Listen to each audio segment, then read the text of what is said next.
All right, I think we're going to go ahead and get started. We're just giving it a few extra minutes there for some more attendees to join us, and I'm sure a few more will probably pop in the next few minutes as we go through introductions. My name is Chris Cranty. I serve as the Vice President of Administration for the university's Alumni Association, and I, like so many of you on this call right now, I too am a HESA graduate, class of 2012. The Alumni Association, in collaboration with the HESA program, is pleased to present tonight's panel. We are hoping that this is the first of several HESA alumni panels that we will be rolling out over the next few months.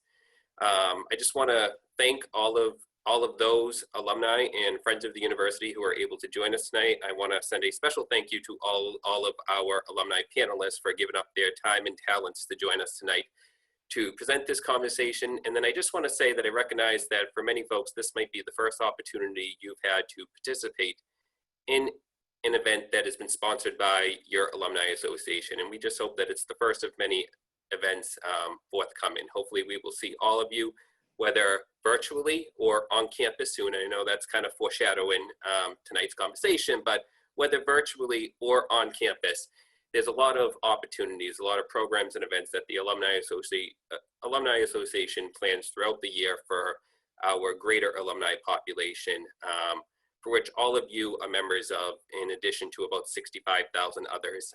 We do have one of the larger alumni populations in the Commonwealth, and board members like myself and Brianne and so many work throughout the year to plan social gatherings and network opportunities, professional development opportunities, and different activities and ways to participate in community service and civic engagement. And we welcome our HESA alum, any alum, or any friend of the university for that matter, to engage in the events, programs, and opportunities that the Alumni Association makes available. So you're welcome to reach out to myself at any time if you're looking to reconnect with the university, if you're looking to take on a volunteer opportunity, if you're looking to serve one of our volunteer boards, please reach out. And I would just make a pitch that to better understand what we do on a regular basis, follow us on our various social media outlets, Facebook, Twitter, and LinkedIn. I am now going to introduce the moderator of tonight's debate, a fellow board member of mine on the Alumni Association and a fellow HESA grad, cohort 2014, and currently serving as chair of the Alumni Association Civic Engagement Committee, Brianne McDonough. Hi, everyone. Thank you for joining us this evening. Before we jump into the panel discussion, I wanted to kind of give a little bit of context for why I thought an event like this would be helpful. Certainly, COVID-19 has really challenged us in a lot of ways in higher ed. And for me, myself, this has certainly been an ongoing issue since March in terms of the way I work and little things that have just come up in the way that I work with employers in my role and also with students. So I'm actually a co-op coordinator at Northeastern University. Northeastern being such a global institution that sends its students all over the world, COVID-19 really created a lot of challenges, not only with the students that we had out on co-op that were in various places across the country, including international locations, but as well as just our relationships with businesses and what happened to the economy during this time and how that impacted our work and the opportunities that we're able to offer now and in the future to our current students. So I thought that seemed like a very opportune time to bring some of my fellow HESA colleagues together and really just share the ways in which we're challenged during this time so that we can learn from one another and really so that we can show the community as HESA alums what we're thinking about and how we're dealing with our roles in time of crisis. So with that, I'm gonna kick it off and I'm gonna ask folks to just introduce themselves, so the panelists, and if you could share your HESA grad year, your institution, and the role in which you're in, including like your functional area. And we'll just kick it off from there. We'll jump into the questions. And I'm also happy to field questions through the Q&A that Chris is going to help me gather and speak. So Mike, you look like you're the first one next to me in the lineup. So I'm going to ask you to kick it off for us. All right, thank you very much. My name is Mike Rideout. I graduated from the HESA program in 2011. And my current role is academic advisor at Northern Essex Community College, which is located in Lawrence, Massachusetts, and Haverhill. And we're in the new student academic advising department. So we have sort of we restructured in the midst of this whole thing. Wow. So that's where I'm at right now. Awesome. Thank you. Mirlesna, you can go next. Hi, everyone. I'm Mirlesna Azor-Sterlin, and I graduated from HESA in 2013. I am currently in North Carolina, and I work at North Carolina Central University, which is one of the HBCUs in North Carolina, and I serve as Director of Student Support Services, mostly working with nursing students. So I play somewhat a dual role, academic focus, but as well student affairs focus. So welcome, thank you for joining, and I'm excited to be a part of this panel today. Beth, you look like you're next. Hey everybody, Dr. Beth Solomon. I'm at Furman University in Greenville, South Carolina. I graduated from the HESA program in 2012, so I see a couple names out there. It's really exciting to see you guys virtually. At Furman University, I am the Associate Director for Special Projects within Student Success, and it is kind of a dual role between academic services and student affairs, which is kind of neat. So I do all sorts of research, best practices, looking at tutoring programs, writing centers, athletic academic support services, and I additionally have my own caseload within the Center for Academic Success of students that are either very, very high anxiety, working on test taking, study skills, or academic probation, or student athletes who need a little bit more support to remain eligible. Thank you, Beth. Alex? Hi, Alex Vasquez. I'm an academic advisor at UMass Boston, and I work with undergraduates specifically in the College of Liberal Arts. And I graduated from the HESA program in 2015. And last but not least, Janelle. Hi everyone, I'm Janelle Grady. I am the Assistant Director of Student Outreach and Support at Suffolk University. I work in the Student Affairs Office, also known as the Dean of Students Office. I carry a caseload for care case management, but I also oversee the day-to-day operations of the Suffolk Cares Pantry that provides toiletries, food, school supplies, and household items to students in need. Awesome. Thank you all for sharing your areas. We try to get some representation both geographically and from different functional areas. So hoping that we'll jump into a rich discussion here.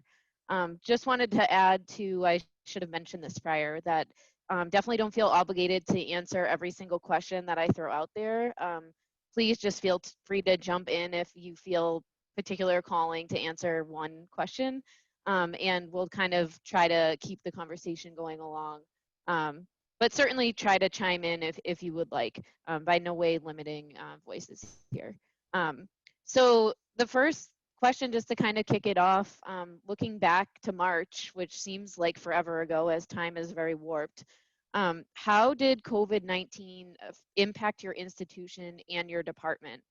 Can you give us a little bit of a sense of like, did you move online? Were residence halls closed? And really at the heart of this question is, how are you all able to offer like continuity in the service that you needed to provide in your area?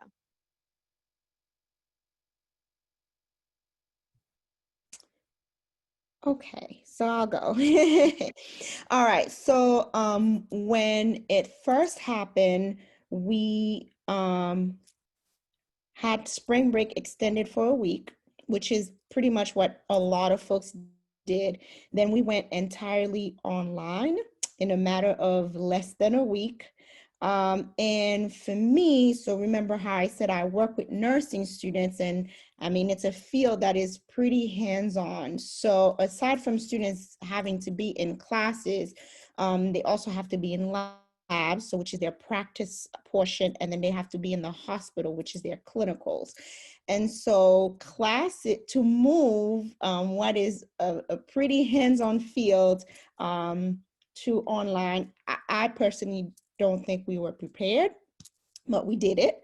Now, there was a huge back and forth between, at that time, it was the peak of COVID. And so a lot of hospitals were seeing patients. So I think there was a consensus to stop sending our students to the hospital, which was unfortunate because that's their hands-on experience. To regroup and rethink and figure out how would we send them, and then how that was going to be the best and most effective use of their time and talent at that time. So needless to say, anyone graduating around the May area, they all went virtually, even completed their clinical portion virtually. But we are back up and running, and our summer students are actually doing practice in various hospitals around the way. So I'm sure the question about fall is going to come up at some point, so I'll let someone. Yeah, we'll get to there for sure. Does anyone else want to share and chime in around what things looked like in March? Beth, it looks like you unmuted, so. Yeah, I did. We also extended spring break, and I'm glad we did, because the number of students that came into my office before spring break going on cruises out of the country. Furman is a private, small liberal arts college, and there are a fair number of wealthy students there. So driving to New York City, I called my primary care doctor and I was like, so when I get COVID? And she goes, no, well, if. And I said, no, when? Because I have 6 students on a cruise this week, and this fraternity is going to the Bahamas. And I mean, everything kind of got stretched, but we did extend and we moved online as well. And what I was saying to my colleagues is, having worked with a lot of older faculty members that are close to retiring and understanding what it takes to change a syllabus and a course schedule and how you've been teaching that class for however many years you've been doing it, I think we rolled with the punches a lot better. It seemed, it was stressful for everybody, but I think for me, having the Res Life experience and going through the HESA program and kind of understanding the student life, no day is ever the same, was very different than my neighbor who is in his mid-70s, who's been teaching the same psychology class his entire life, essentially, and went from an 800-person lecture to, how do I move this online? What do I do? I've never done this before. Every day, every Monday I get up and I teach at 9 and I teach at 10. But, every Monday at 9, I might be dealing with a crisis, or I might be reading, reports from the afternoon, or I might be doing something else. So for us, it was very different. The residence hall move out process was also different because it depended if students were local or not local. So the number of students that we had on campus continuously shrunk throughout the spring and has continued into summer. The biggest thing that we had was, I also sit on our student intervention team, which is similar to what many campuses call CARE. And intervention team members were assigned to students that were staying on campus, and we had to be in contact with them 2 to 3 times a week. And that continued, and it really started based on when the Air Force Academy brought cadets back and there were 2 student suicides within a week or 2. We became really, really concerned and hypervigilant about the mental health status of the students that we had on campus. So in addition to trying to get them set up with an actual counselor, it was checking in with them. Are you getting the food you need from your delivery? Do you need to go to the grocery store? Do you need to go to the health center? What do you actually need and what do you not need? And how are you keeping your social distance and getting outside on campus and not staying trapped in a room in isolation, which was essentially what we were looking to do. For those students, getting counseling services was a lot easier because they were in state. Our students that moved home and relied heavily on our counseling center, we had to wait a long time for reciprocity for some states, and it made it really challenging. And so again, I think it was really just rolling with the punches, and we continue to do so because everything is still in flux. But the totally moving online and moving to Zoom, I learned how to open my house, and my students had to open their house to me. And so I learned a lot about students that, you know, things that they may have hidden from me on campus. Some football players that, you know, on campus, they're the big guys that their names may be thrown around by the NFL at some point, even though we're a smaller Division I. But at home, they're babysitting their 3-year-old brother who's running around in diapers while they're trying to do homework, and just really trying to understand how can I better support somebody whose life is completely different at home than it is at school, but also how do I help them get their work done and not, you know, hound them and be on their backs and be supportive. And so it's challenging. It's not easy, but I think we've kind of been doing a decent job. Also, I can relate to a lot of what you're sharing around just having to really adjust, like even from a vulnerability point of like sharing my home and knowing that students are also doing the same. With the co-op program at Northeastern, we also had students who moved remote work as student interns, essentially. And that was also quite a challenge to just support them through that process, and also support employers who maybe had never had a flexible work or remote policy in the past. Does anyone else want to share one or two more on that question? Share a bit of the experience that I had working at Suffolk University. So back in March, our spring break, much like all of you, was around the time where we were trying to make decisions on what was next in terms of our COVID-19 response. And we did extend spring break just by 2 days. But one thing that our institution did, which I think was really helpful, was the Student Affairs Office organized a COVID-19 call center. So when we sent out emails to parents, students, mostly students, but you know, we always have parents calling when those emails go out. You know, family members, students, whoever needed to could call in, and they could ask questions to a call center staff that was made up of individuals from student affairs. So it was not only our student affairs, like Dean of Students office, but it was also the larger division. Some people had volunteered to answer phones and answer questions. And we were trained to answer certain questions, and then we were also trained to refer some out. So if people had questions about study abroad or international students, we would send them to the International Student Support Office, for example. If people had questions about, a big question was about tuition, like what was going to happen with tuition, right?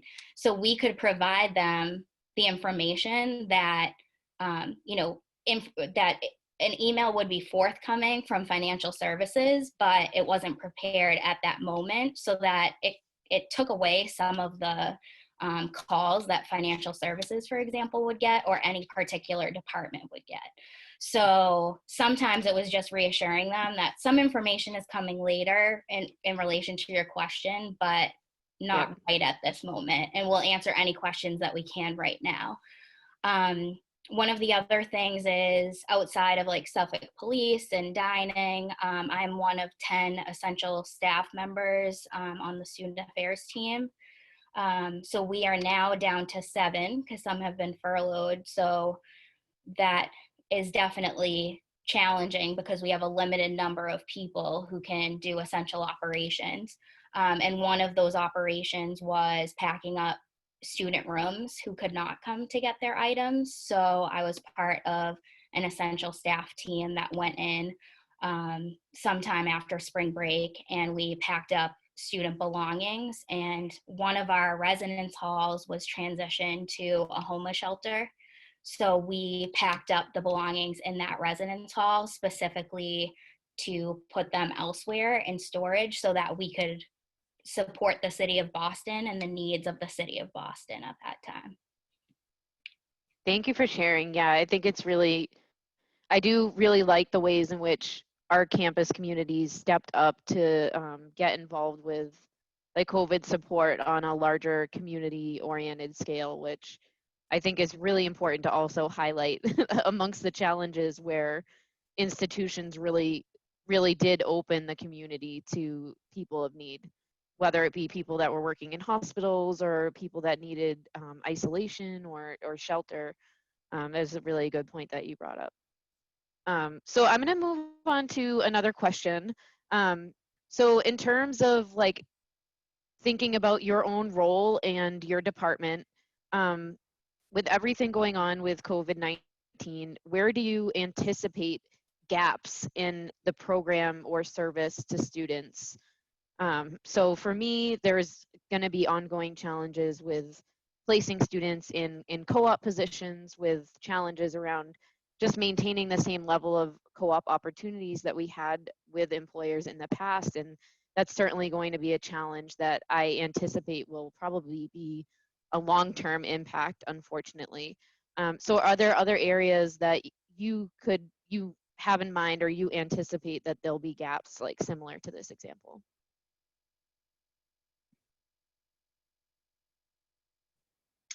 I guess I'll jump in. I was trying to wait a second, but so cut me off if people want to talk. Do it.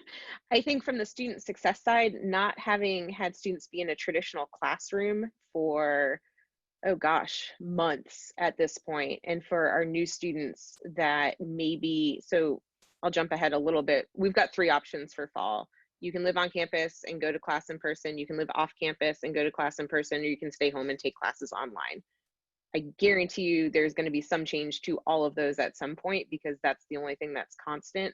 But knowing that, you know, some people are going to choose to come back to campus because that's a better place for them to try their academics, and it's better for them to try in person. And I completely understand that.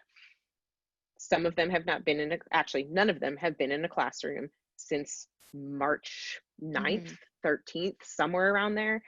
The energy that it takes to focus on school, specifically on school, how do you manage your time, knowing that you know they're actually assignments, we're going to be turning them in, there's going to be a lot less kind of go with the flow. We understand that things are different, and we threw a monkey wrench in the middle of everything in the spring, and I think there was a lot of flexibility.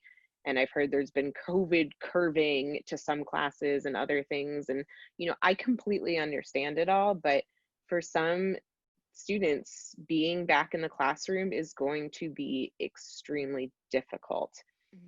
From the intervention team side, I think the mental health services that students will need and the support that they will need on campus, potentially in isolation, being quarantined if they've been exposed, the contact tracing aspect, I think it's just at a whole nother level, and where our counseling centers are constantly overrun, and research is showing that, you know, it is short-term counseling that really is the focus at colleges, but so many students are coming in self-disclosed with former hospitalizations or inpatient or outpatient treatment center. I just think it's going to be tough, and I'm really assuming at this point that I'm going to be quite busy.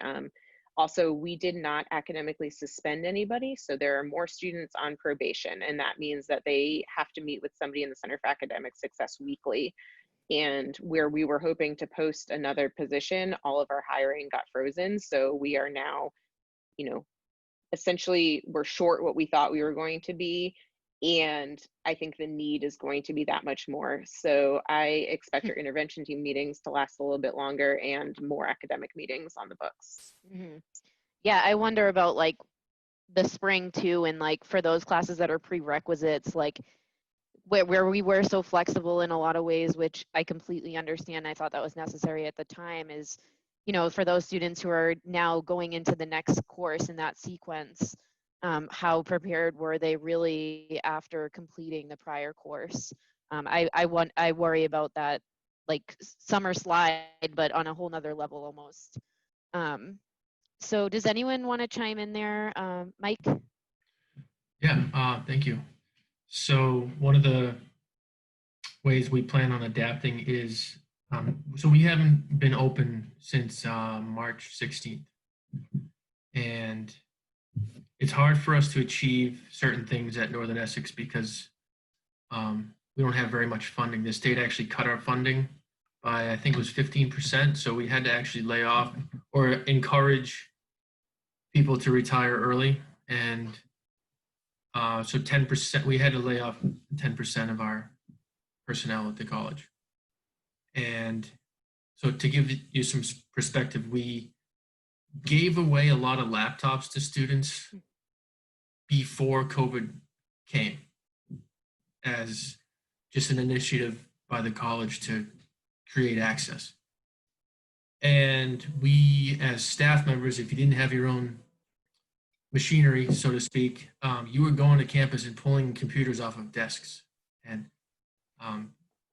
so, you know, we're making it work that way, but we're going to have to go back eventually. We have full-time enrollments down 12% today, as you know, from this day last year. So we're going to need to keep the lights on. So one of the ways we're anticipating adapting is drive up advising. And we're a commuter campus. So most people who go to the Haverhill campus have vehicles. Yeah, there's public transportation. I'm not sure if that's an option right now. And the college also has provided transportation between our two campuses. But I'm not sure if any of the folks in that department are actually still on the payroll. So drive up advising, we're going to get some canopies, some extension cords, and make it happen drive-through style.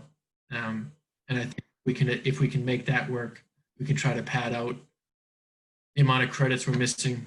And there's a lot of pressure on advising. We only have 5 full-time advisors in the center I work in. So I think, you know, adapting that way, or maybe in Lawrence, setting up like a pop-up advising station outside our main building might be, we literally would be able to, you know, I've heard people say meet students where they're at. I've heard them say that for like 12 years, right? It started in 2009 when I joined the HESA program, and everyone kept saying meet students where they're at. We're literally going to meet them outside in their car. It's the best way to, I think. Certainly trying to be innovative about how you deliver services, which there is no time like the present to start thinking out of the box. So I look forward to hearing how that goes. Maybe we should do another session after to talk about everyone's innovative practices. Anyone else feel inclined to share on this one? Yeah, so which one thing that was interesting, we were entirely in person, and students could literally walk up to our office without an advising appointments and just like speak to one of us. So we were that available to students. So back in January, we stopped doing that and went entirely online just to try it. So we were using appointlet.com as a tool for students to set up advising sessions. And what is interesting is anytime we try something new, because we've been walking office for as long as our office has been open. So it was difficult where students will just walk in, I want to see you. And if you tell them no, you need to set up an appointment. So that was an adjustment system. But so fast forward to, we are going to be back on campus in the fall. So that's what our chancellor wants. But I think traditionally, for example, in nursing school, there's a ceremony at the end, not even graduation, called pinning. So that's kind of like their rite of passage to go on and become nurses on hospital floors or wherever they are working.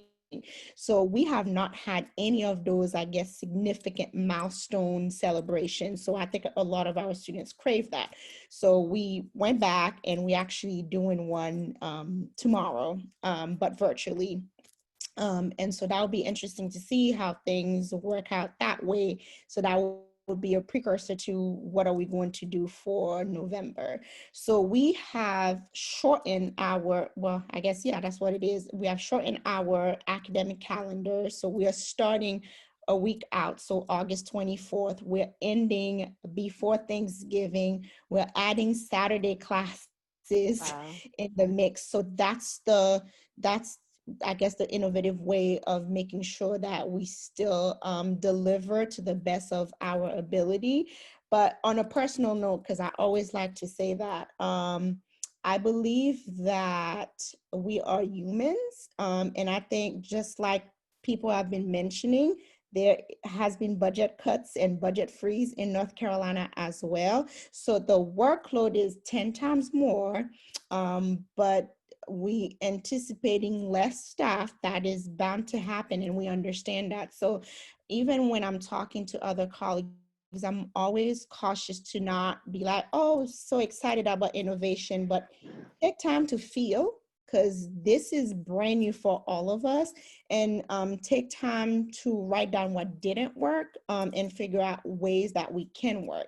And I would really, really hope that sometimes not every in-person program can be carried out virtually in the fall or spring to come. So this is kind of where some of my team members are. We're trying to figure out what can we do and what can't we not do. Well, granted, not every supervisor will be flexible. You still have to meet numbers. You still have to prove that this is how your students, are learning or using funds, etc. But I do foresee that there are certain things that cannot be done online, and it should be okay too. So that's the grace I hope that some of us receive as we move forward. Awesome, thank you. Alex, did you want to add something? Yeah, it's interesting how like in hearing everyone talk, like I can definitely see how that's happened over at UMass as well. We've definitely right before things kind of broke out, right? I want to say it was March 10th was the last day I was in the office. We had just had 2 advisors on the staff, so we were looking forward to getting them started. One of the new guys' first day actually was the first day of the university to announce we're staying remote the rest of the time. So kind of helping and participating and catching them along to kind of help was a little different. But in terms of some of the interruptions we faced, I mean, COVID kind of changed people's perspectives in how they're viewing their lives and how they plan for it.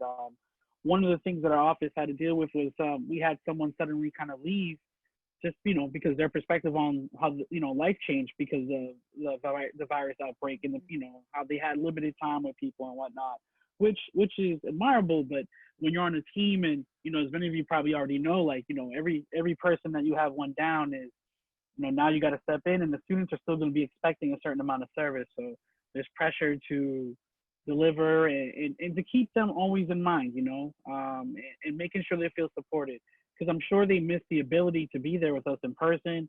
I know I had a lot of students who their visits and their face-to-face with us just in the office was just a break from classes, a break from their lives. We just opened our res hall, so we have a small residential population, but for the most part, we're a big commuter school, and those breaks go a long way in kind of just getting them through their day and just maybe hearing some words from us that can push them through. So it's not quite the same over Zoom. Yeah. And, kind of figuring out how to keep that rolling out. I'm worried about a lot of the mental health that our students are going to have, what's happening with their mental health, because, sometimes you're stuck. I have a guy, who's just stuck in a 1-bedroom apartment by himself, and I check in on him from time to time, but he was having a hard time before that. Imagine now, you're like literally cut off. So. Mm-hmm. Yeah, this is a good segue into one of the questions that came through in the chat from Judy. So the question is around trauma, which Alex, I think you were kind of alluding to, and certainly Beth. So how have your institutions prepared students who will be coming back with trauma from COVID-related issues, but also from some of these racial conversations that have been ongoing this past summer? Have any of you thought a little bit more about how to approach students around mental health and trauma?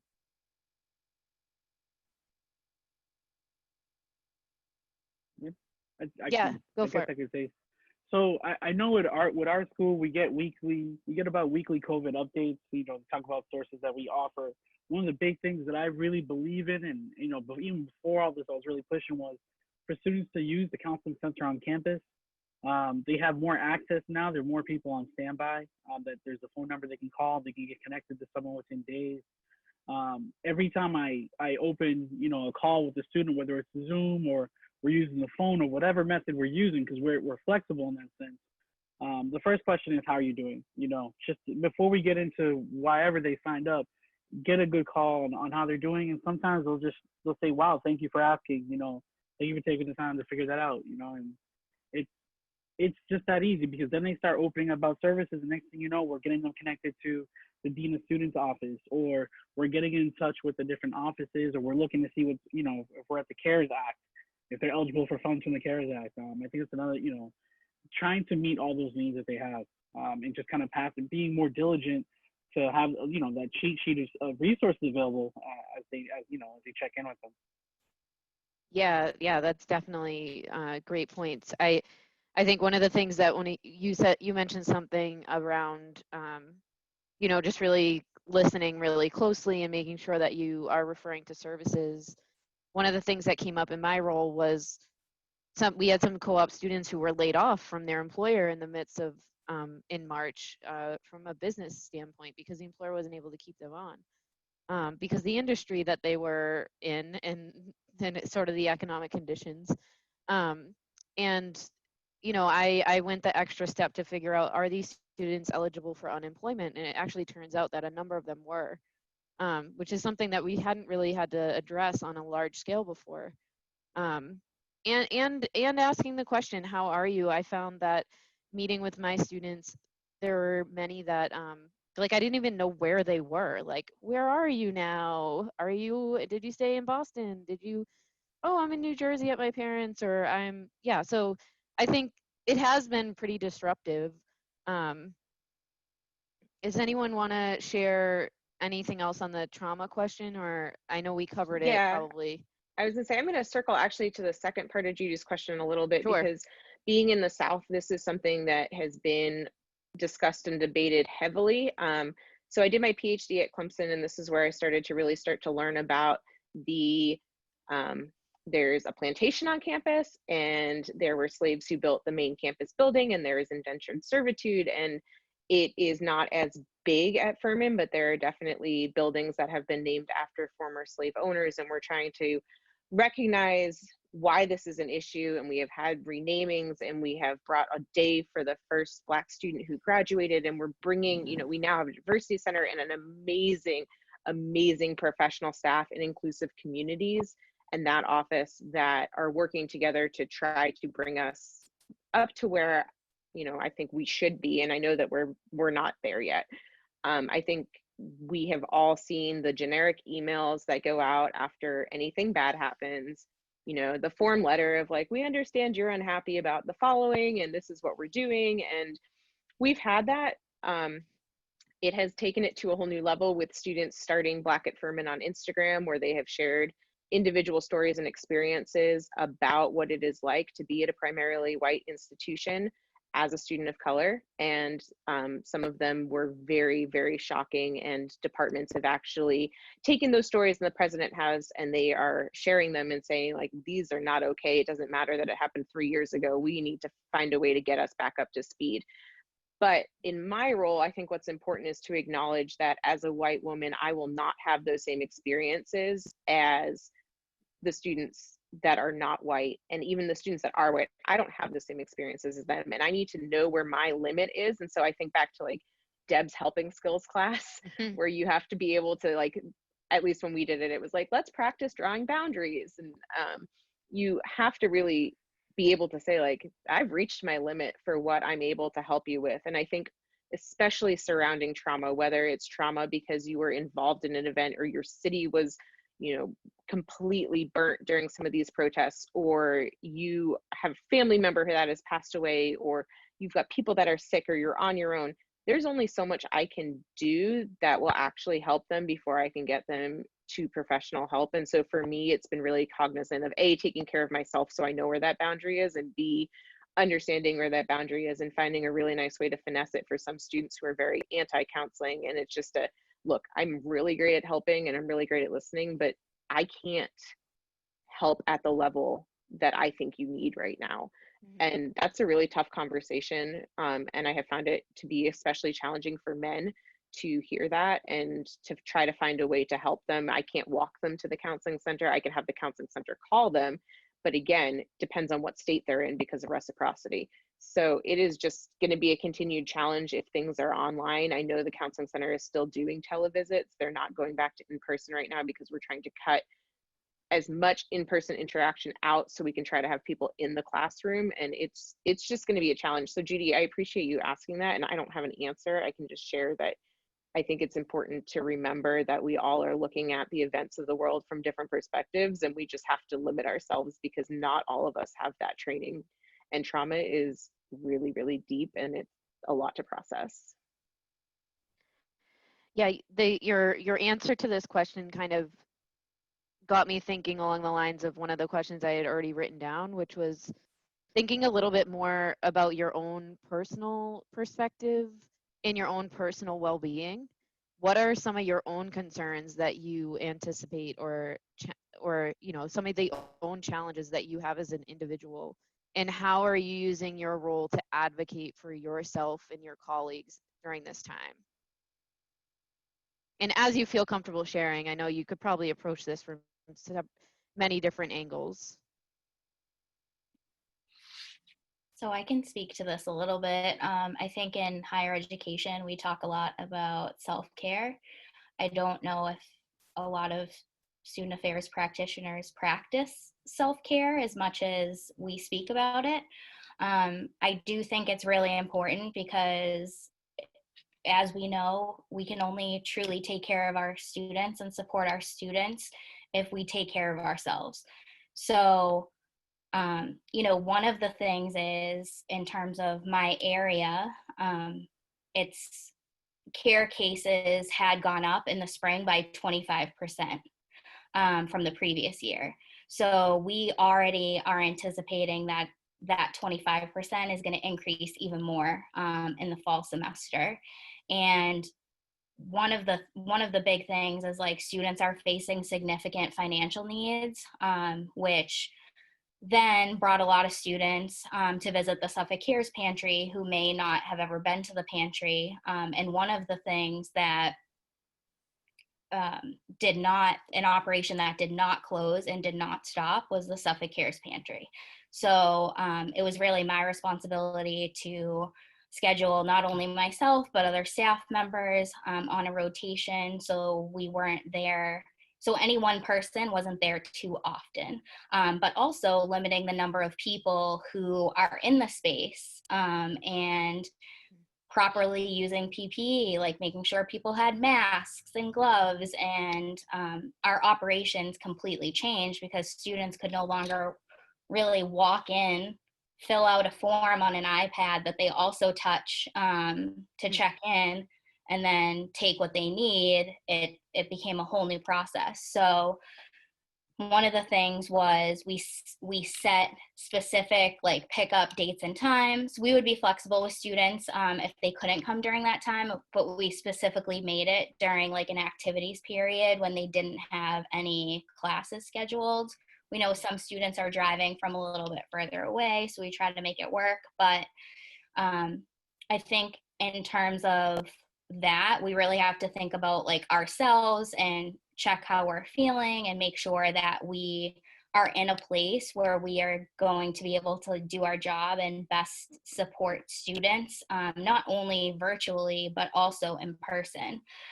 So as I go into the next academic year, I'm constantly thinking, okay, like, I start work at a certain time. There's going to be days when I work later, but on those times that I'm off, how can I, like, truly be off and just do something I enjoy doing, or spend some time away from my emails? So that's something that I'm definitely going to be more intentional about moving forward. Yeah, I've definitely been thinking about how to bring more of my own self-care into my work-life balance. Does anyone else want to share challenges they anticipate personally? If not, I'll move on to another question. Oh, Mirlesna, yeah. So just today, earlier on, I sat through an employee town hall, which was great. So I'm 100% grateful that the institution actually heard all of the concerns that folks were having around A lot of people are working behind the scene, but it wasn't all coming together for folks to understand and comprehend and ask questions. So it was a great time. So the decision is to come back to work. Well, come back to campus. They didn't even want us to use the word come back to work because we're still working. We were never closed, and I understand all of that. But aside from that, I feel like I'm still processing what that means, because just like some folks have been saying, part of North Carolina is rural, for example. So we've had a lot of students unable to get on the internet, on even some of our colleagues, frankly, that lives like 2 hours away from campus. So that's one aspect to think about. But me personally, as a person that now has a 10-month-old, one, childcare is definitely at the forefront of my mind. Like, what am I going to do? And I'm smiling, but I'm panicking on the inside, because it's my first rodeo. It's my first time having a child and figuring out what that would mean. So that's one. But I think what is interesting is the two immediate counties here in North Carolina are going entirely virtual. So what are those parents to do if they're working at the institution?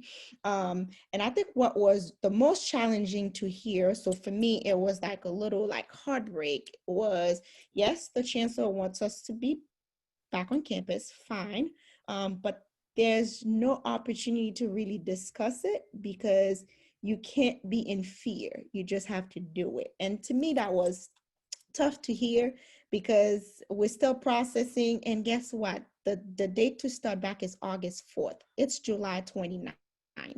And so for me, the concern is not solely, there are lots of daycares. I mean, there are plenty of them, but it's how does my I guess life, how do I make sure everything at home is fine, and my husband, and I think a lot of us are thinking about that.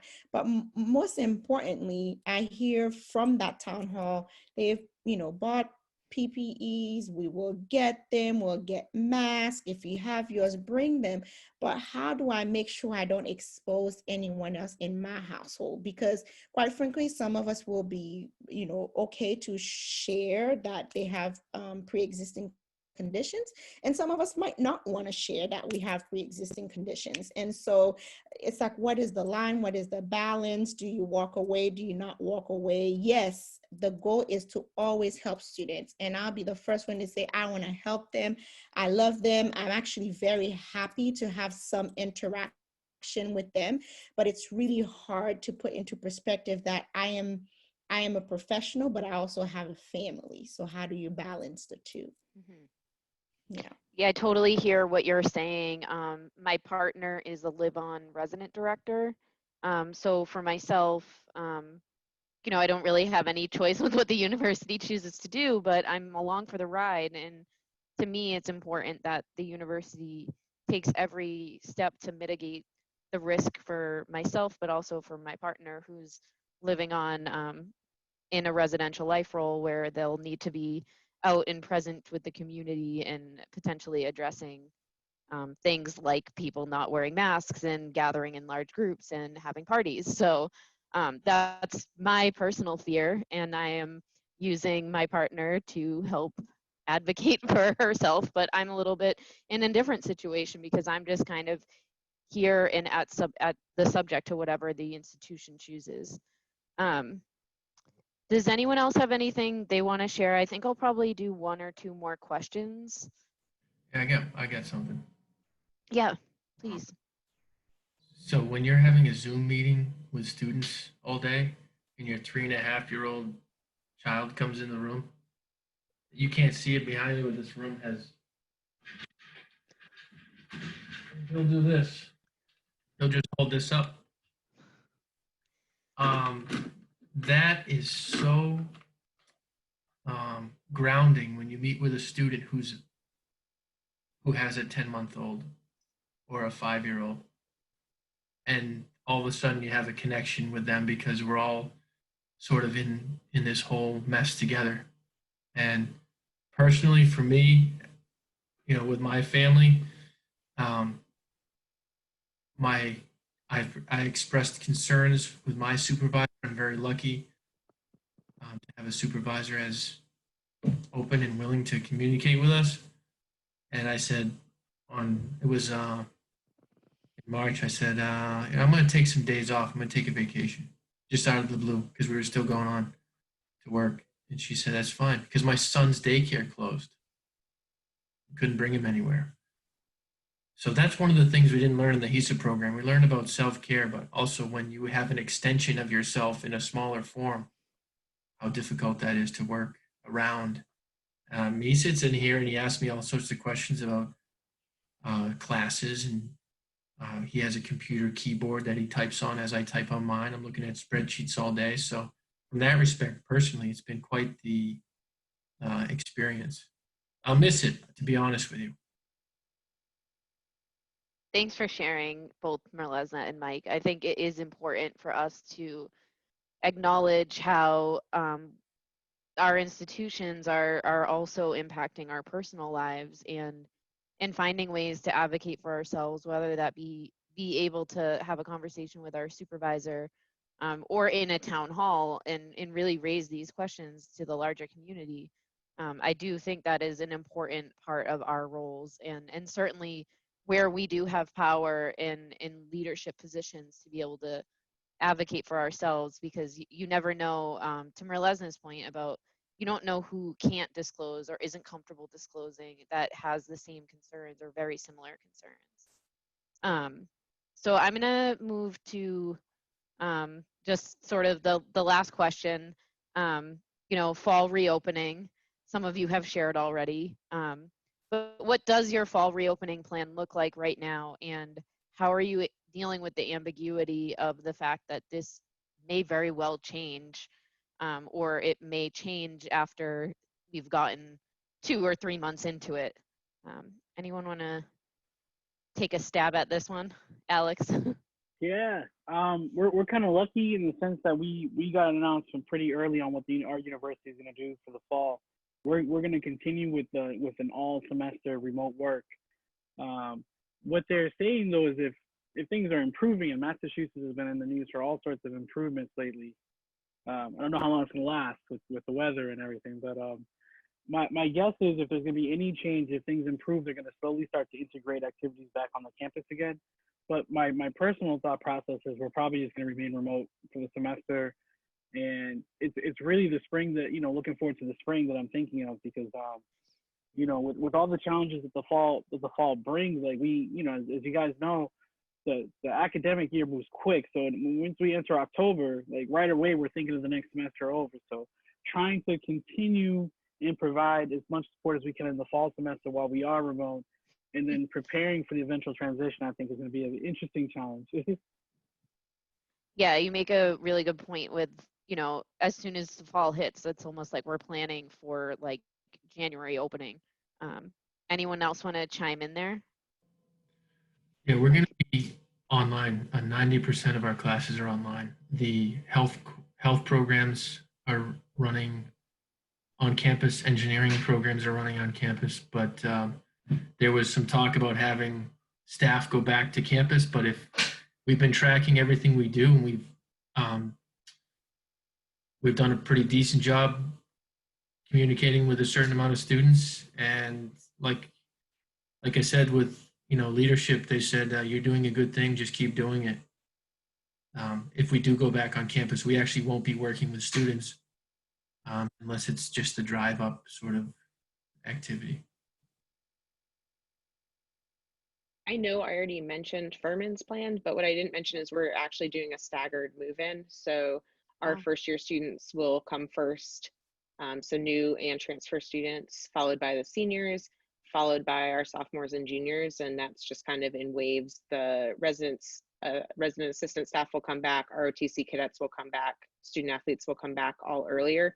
But they've been introducing waves since the 20th, and that's really just to hopefully contain any spread for asymptomatic carriers or just students who may have been exposed while traveling. So we are doing that. So the first month is pretty much online. If you are one of those students who have moved in and have permission to go to class, you will do so. But otherwise, we're trying to keep things happening in waves so that we don't have to necessarily shut everything at once and deal with the almost 3,000 students. But Wow. the only thing constant is change. And I am somebody who hates change, and it's very challenging. And I'm trying to really embrace it at this point and go with a saying that my old supervisor said, which was be like bamboo, strong yet flexible with the wind. And that's pretty much all we can do right now, because, you know, we have a town hall on Tuesday, and I predicting that what they told me at the last town hall is going to be different, and then come August 13th it's going to be different. And then you know, the biggest thing is we are just trying to send our students home at Thanksgiving so they don't travel back from being in large groups. And I think a lot of schools around here have done that, and it's challenging because we lose our fall break. We have an election in there that I don't really want to get into, but we have one, and it's going to cause some more things that we need to deal with on campus and off campus. And, you know, how do you program for that, and do a lot of, you know, do we need to have things programmed for? And there's just a lot of moving pieces. And as somebody who used to be an essential staff member doing residence life operations, to not be in those conversations now is very weird, but it's also very different and almost refreshing. So res life people, hang tight. I completely understand how miserable this must be right now, but know that the people that aren't in the meetings are thinking about you. And I don't think we share enough of that with colleagues, that the support across divisions, across campuses, across colleges, at larger universities, et cetera. I don't think that that's necessarily been talked about a lot. So I do want to throw that out there, because I have been thinking about what are other friends of mine doing, and how are we all getting through this together.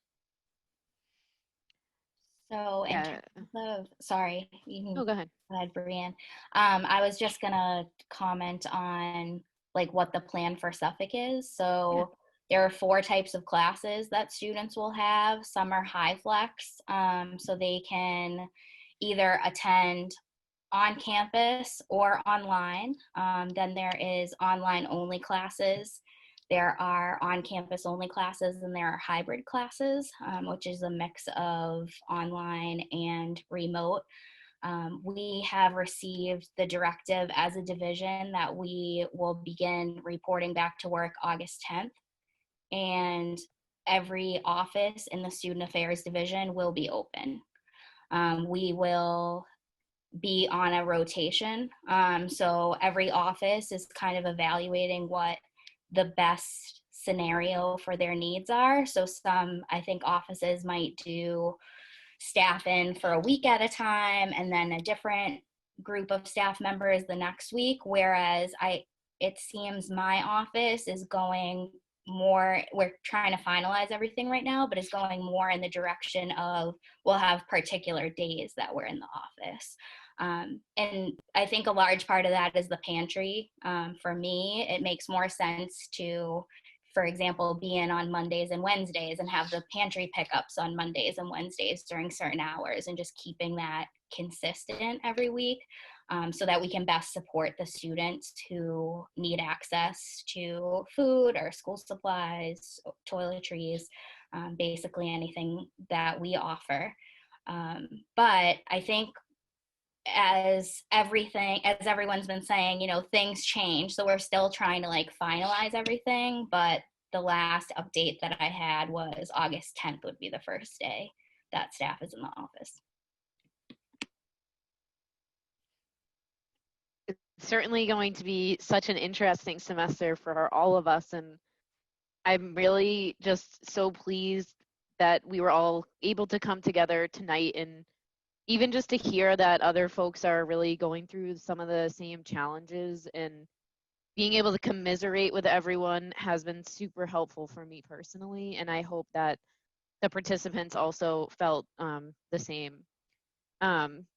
We're just over 8 o'clock, so I'm gonna move towards wrapping this up, unless any of the panelists have any final words they want to share. Okay. Brianne, I'm just gonna just throw out something quickly. Yes, please do. I know when I introduced myself at the beginning of tonight's webinar, I introduced myself as the Vice President of Administration for the Alumni Board, because I felt I was here tonight as a representative of your Alumni Association. But I did mention that I too am a graduate of the HESA program, and I do work in student affairs. So much of what our panelists have shared tonight does resonate with me on such a personal level. And I know that a lot of the attendees, and I will assume all the attendees that are here tonight and listening in, that so much of what you have all shared resonates with so many of us on an individual level. And I know we probably all have heard the terminology by now that we're all in the same boat together. And I do believe that we are all in this together, but I don't believe we are all in the same boat. I think we are all weathering the same storm, but I think our boats look, rather different. I think some of us might feel we are in larger boats than others, and some might feel they are in rowboats with waves crashing on either side, and you're going through this without a life jacket. And I think as we're trying to help ourselves, and we're trying to help our colleagues, and we're trying to help our students, and we talk about trauma, and we talk about mental health, and we talk about employee burnout, and it's all so real. And none of us would have thought 4 months ago that we would be in the situation we are now. But I can think back to my own time in the HESA program, and I'm sure we all can as well. And I think with the educational experiences we've all had, and with the faculty that were able to teach us, I feel very confident that if any group of individuals is out there making a difference for these students, for themselves, and for their colleagues, that it is, the folks that are participating in this webinar tonight, both on the panel and as attendees. And just a nod to all the faculty that were able to prepare us to be the professionals that we are. So that's all I have to share. Thank you, Chris. One of the questions that I'm going to skip out on that we didn't have time for was just, what's your advice for future professionals that are just now entering into this field at this very tumultuous time? And that's just something I want to leave the panel discussion on, is really thinking about ways that we can reach out to and mentor some of our younger colleagues that I know personally, if this was my first year in higher ed and this was what I was experiencing, it would be taking a much larger hit on my own personal well-being and certainly my mental health. So just wanted to kind of put a plug out there to really think about some of our younger colleagues and how we can really help mentor them and ease them into the field during this time. So I'm going to move to sort of like the wrap up. I have a couple comments from that were passed along to me from VJ, who's the HESA program director at Salem State. VJ just wanted me to share that there is going to be a course this coming semester on how to deal with crisis management in higher education. It's a new course that's not been taught before, and it's super relevant for what we're dealing with now. So if you're interested in that, you can certainly enroll in that class as a non-matriculated student, or recommend it to somebody that might be in the program. And then also the HESA program is currently accepting applications for the fall 21 semester, so a year from now. And applications for next year's cohort are due on January 15th, along with interest in any assistantships. So those are the updates from VJ at the graduate school with the HESA program. And lastly, I just wanted to take a moment to really thank everyone for how candid you were throughout this. I definitely think that there is a need and an interest, and it certainly would be helpful to continue these types of events and these panel discussions. I think it's a great opportunity for you all as panelists to be engaged with the institution, but also to give back and to highlight the awesome program that we all went through together, and to show how we are experts in the field. And thank you for the panelists, or the participants that joined. It looks like some people are starting to drop off, which is certainly acceptable. And with that, I think we're wrapping up. Any last final words, Chris or Mike? No, and just a thank you to you too, Brianne, for putting this together and doing all the behind the scene logistics and putting the panel together and doing all the outreach. I know there's a lot of work that goes behind organizing any event. And as said a couple times, this is just the first of several webinar and virtual panel discussions that the Alumni Association is hoping to be able to sponsor highlighting all the work that our HESA alumni are doing. And we're hoping to open up the participation for attendees, not just to HESA alums, but if you have colleagues in the field, please invite them to any future webinar we might put together. And anyone else who may be interested in serving on a panel, definitely communicate with Brianne or myself. Our contact information, I believe, is on the university's website, but we will put it in this chat before we leave here tonight. And just outside of the extent of HESA programming, if there's any ways you would like to, any other ways you would like to be involved in the university going forward as a volunteer, as a board member potentially of sorts, there's a number of different alumni groups to get involved in. Please feel free to reach out at any time, and myself, Brianne, or any member of the board of directors is happy to have that conversation.